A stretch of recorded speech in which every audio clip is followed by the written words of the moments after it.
நமச்சிவாய வாழ்க. நாதந்தாள் வாழ்க. இமைப்பொழுதும் என் நெஞ்சில் நீங்காதான் தாழ் வாழ்க.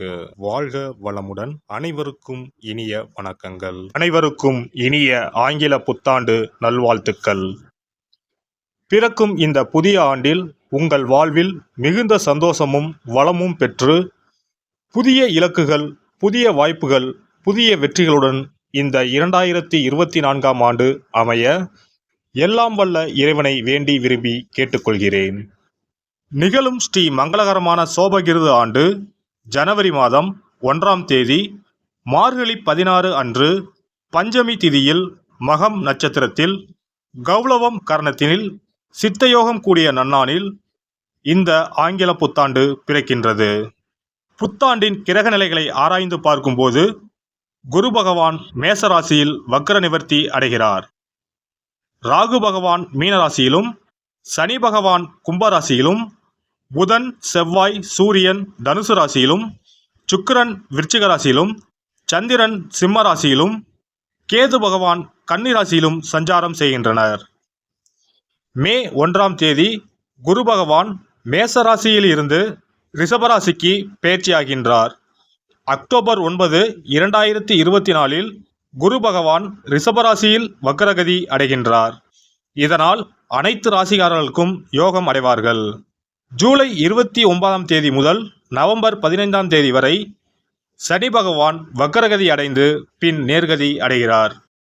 எல்லோரிடமும் அன்பாக இருக்கும் தனுசு ராசி அன்பர்களே, உங்கள் கிரக நிலைகள் ராசிஸ்தானத்தில் சூரியன் செவ்வாயும், சகோதரஸ்தானத்தில் சனியும், சுகஸ்தானத்தில் ராகுவும், புத்திரஸ்தானத்தில் குருவும், பாக்கியஸ்தானத்தில் சந்திரனும், கர்மஸ்தானத்தில் கேதுவும், போகஸ்தானத்தில் சுக்கிரன் புதனும் உள்ளனர்.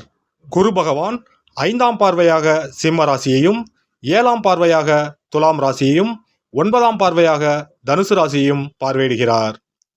சனி பகவான் 3ஆம் பார்வையாக மேச ராசியையும், 7ஆம் பார்வையாக சிம்ம ராசியையும், 10ஆம் பார்வையாக விருச்சிகம் ராசியையும் பார்வையிடுகிறார். பிறக்கின்ற ஆங்கில வருட புத்தாண்டில் இருக்கக்கூடிய கிரக நிலைகளின் அமைப்புக்கு ஏற்ப வாழ்க்கையில் இனி வரப்போகின்ற நாட்களில் ஏற்படும் சுபம் மற்றும் அசுப பலன்கள் என்ன என்பதை நாம் அறிந்து கொள்வோம். குடும்பத்தில் உங்கள் கருத்துக்களுக்கு மதிப்பு மேம்படும். எதிலும் துரிதமாக செயல்படுவீர்கள். குழந்தைகளை பற்றிய சிந்தனைகள் மேம்படும். பூர்வீக சொத்துகளில் சில மாற்றத்தை செய்வீர்கள். தேவையில்லாமல் அடுத்தவர் காரியங்களில் தலையிடாதீர்கள். சமூக பணிகளில் விவேகத்துடன் செயல்படவும் மனதில் நினைத்திருந்த ஒரு சில ஆசைகள் நிறைவேறும். பயனற்ற சிந்தனைகளை தவிர்ப்பது நல்லது. ஏற்றுமதி துறையில் புதுமையான அனுபவம் ஏற்படும். பொருளாதார முன்னேற்றம் அதிகரிக்கும். மறைமுகமான திறமைகளை வெளிப்படுத்துவீர்கள். ஆடம்பரமான சிந்தனைகளால் சேமிப்பு குறையும். நடைமுறைக்கு தகுந்த விதத்தில் வாகனங்களை மாற்றி அமைப்பீர்கள். நரம்பு சார்ந்த இன்னல்கள் ஏற்பட்டு நீங்கும். விசா தொடர்பான பிரச்சனைகள் குறையும். வாக்குறுதிகள் அளிக்கும் போது சூழ்நிலை அறிந்து செயல்படவும்.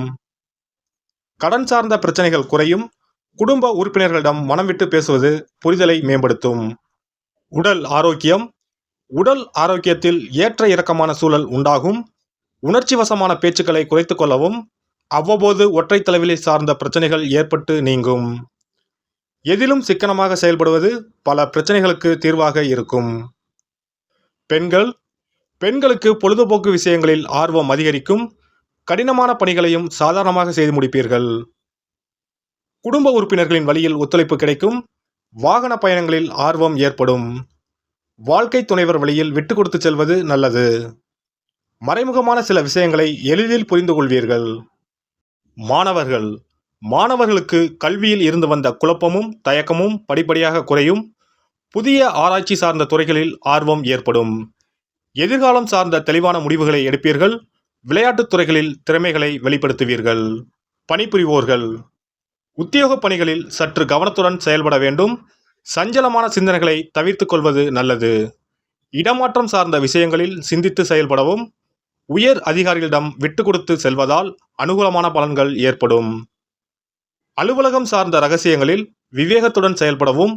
சக ஊழியர்களால் பொருளாதாரம் சார்ந்த உதவிகள் கிடைக்கும்.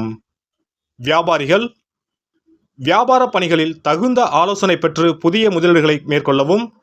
எதிர்பாராத சில தடைகளால் தாமதமும் அலைச்சலும் ஏற்படும்.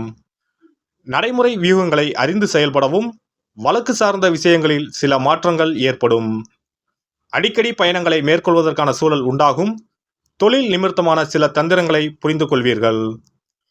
கலை சார்ந்த துறைகளில் புதுவிதமான அனுபவங்களை பெறுவீர்கள். எதிர்பார்த்த சில வரவுகள் தாமதமாக கிடைக்கும். அளவான பேச்சுக்கள் உங்கள் மீதான நம்பிக்கையை மேம்படுத்தும். வெளி வட்டாரத்தில் திறமைக்கு உண்டான மதிப்பும் மரியாதையும் கிடைக்கும். கடைசி நிமிடத்தில் நினைத்த பணிகளில் சில மாற்றங்கள் ஏற்படும். சுபகாரியம் தொடர்பான விரயங்கள் உண்டாகும். வீடு மனை வாங்குவதில் ஆர்வம் ஏற்படும். அரசியல்வாதிகள் கட்சி சார்ந்த பணிகளில் விவேகத்தோடு செயல்படவும். உடன் இருப்பவர்களிடம் முன் கோபமின்றி செயல்படுதல் நல்லது. பலதரப்பட்ட மக்களின் அறிமுகம் ஏற்படும். எதிர்பாராத சில பயணங்களால் உடலில் ஒருவிதமான அசதி உண்டாகும்.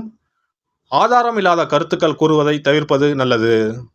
செவ்வாய்க்கிழமை தோறும் நல்லெண்ணெய் தீபம் ஏற்றி முருகப்பெருமானை வழிபாடு செய்து வர சிந்தனைகளில் தெளிவும் மனதளவில் உத்வேகமும் பிறக்கும். சிறப்பு பரிகாரங்கள்.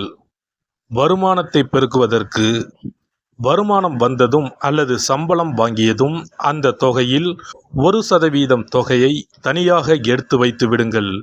அந்த பணத்தில் பாலால் செய்த இனிப்பு வகைகள் வாயில் போட்டாலே தித்திப்புடன் எளிதில் கரைந்து வாயிற்குள் போய்விடக்கூடிய இனிப்பு வகைகளை வாங்கி ஆதரவற்றோர், சாலையோர பணியாளர்கள், தூய்மை பணி செய்வோர், ஆதரவற்ற நிலையில் வறுமையில் வாடும் குழந்தைகள் மற்றும் தொழிலாளர்களுக்கு கொடுங்கள்.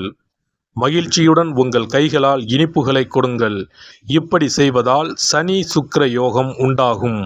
இதனால் வருமானம் பெருகுவதுடன் கையில் பணம் சேர்ந்து கொண்டே இருக்கும். வருமானத்திற்கு தடையோ பஞ்சமோ வராது. ஏதாவது ஒரு வகையில் பணம் வந்து கொண்டே இருக்கும். இது தவிர மாத சம்பளம் வாங்கியதும் அல்லது கைக்கு வருமானம் வரும்போது ஒவ்வொரு மாதமும் முதல் செலவாக வீட்டிற்கு கல்லுப்பு, ஊறுகாய் போன்றவற்றை வாங்கி வைக்கவும். கல்லுப்பு, ஊறுகாய் போன்றவை மகாலட்சுமிக்கு மிகவும் விருப்பமான ஒன்று. இந்த பொருட்கள் வீட்டில் இருந்தால் மகாலட்சுமியின் அருள் வீட்டில் இருந்து கொண்டே இருக்கும். எந்த காரணத்திற்காகவும் இந்த பொருட்களை தானமாகவோ கடனாகவோ கொடுக்கக்கூடாது. எல்லாம் வல்ல இறையருளால் நீங்களும் உங்கள் அன்பு குடும்பமும் உடல் நலம், நீலாயுள், நிறை செல்வம், உயர் புகழ், மெய்ஞானம் ஓங்கி வாழ்க வளமுடன். இந்த வீடியோ உங்களுக்கு பிடிச்சிருந்தா லைக் பண்ணுங்க, ஷேர் பண்ணுங்க அண்ட் சப்ஸ்கிரைப் பண்ணுங்க. பக்கத்துல இருக்க பெல் ஐகானை கிளிக் பண்ணுங்க. நன்றி, வணக்கம், வாழ்க வளமுடன்.